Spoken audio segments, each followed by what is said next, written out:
একটা সময় ছিল ক্রোয়েশিয়া মাঠে নামলেই মাঝ মাঠে একজনকে ঘিরেই তৈরি হতো পুরো খেলার ছন্দ। তিনি লুকা মদ্রিচ। পর্তুগালের কাছে ক্রোয়েশিয়ার হারের সাথে সেই ছন্দের শেষ সুরটাও বেজে গেল। পর্তুগালের কাছে 2-1 গোলে হেরে 2026 বিশ্বকাপের শেষ 16 থেকেই বিদায় নিয়েছে ক্রোয়েশিয়া। আর সেই ম্যাচের পরই আন্তর্জাতিক ফুটবলকে বিদায় জানান দেশটির সর্বকালের অন্যতম সেরা ফুটবলার লুকা মদ্রিচ। এর মধ্য দিয়ে শেষ হলো প্রায় 2 দশকের এক গৌরবময় আন্তর্জাতিক অধ্যায়।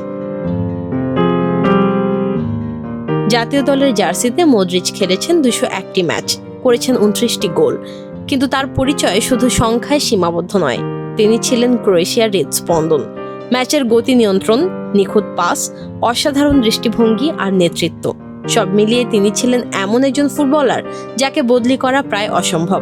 মদ্রিচের গল্পটা শুধু ফুটবলের নয়, হিউস্টনে রকিং টেস্টি, সীমানা ছাড়াও নিজেকে হারাও।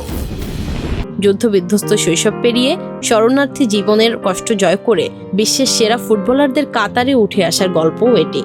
2018 বিশ্বকাপে ইতিহাস গড়ে প্রথমবারের মতো ক্রোয়েশিয়াকে তুলেছিলেন ফাইনালে। সেই আসরে জিতেছিলেন বিশ্বকাপের সেরা খেলোয়াড়ের গোল্ডেন বল। এরপর একই বছরে ব্যালন ডিওর জিতে ভেঙে দেন লিওনেল মেসি ও ক্রিস্টিয়ানো রোনালদোর টানা 1 দশকেরও বেশি সময়ের আধিপত্য। 2022 বিশ্বকাপেও থামেননি তিনি।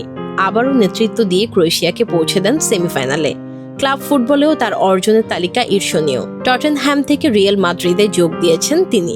একের পর এক জিতেছেন শিরোপা, নিজেকে প্রতিষ্ঠিত করেছেন আধুনিক ফুটবলের অন্যতম সেরা মিডফিল্ডার হিসেবে। তবুও তার সবচেয়ে বড় পরিচয় থেকে যাবে লাল সাদা চেকার জার্সিতে, একটি ছোট দেশের স্বপ্নকে বিশ্বের দরবারে পৌঁছে দেয়া সেই অধিনায়ক হিসেবে। বিদায় বললেন লুকা মদ্রিচ, কিন্তু তার পাস, তার নেতৃত্ব, তার লড়াই, তার অনুপ্রেরণার গল্প ফুটবল প্রেমীদের মনে বেঁচে থাকবে বহু বছর। কারণ কিছু কিংবদন্তি মাঠ ছাড়েন, কিন্তু ইতিহাস থেকে কখনোই বিদায় নেন না।